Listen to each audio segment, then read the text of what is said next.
Kasi kung titingnan ninyo, pinaghanda pa kayo ng nanay at tatay ninyo. Tandaan ninyo, itong baon na to, hindi lang to baon. Pagmamahal.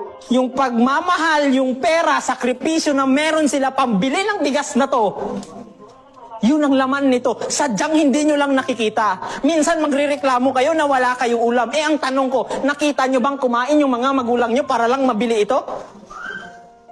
Tapos sabihin nyo ngayon, relationship goals. Hoy! That's why, tingnan ninyo kung bawat bagay na tinitingnan ninyo o tinatanggap nyo sa pamilya ninyo, sa nanay o sa tatay mo, o OFW man yan o hindi, malayo man yan o hindi, kung titingnan nyo na yung mismo binigay niya, hindi lang basta pera, hindi lang basta baon, hindi lang basta damit, papasalamatan nyo sila.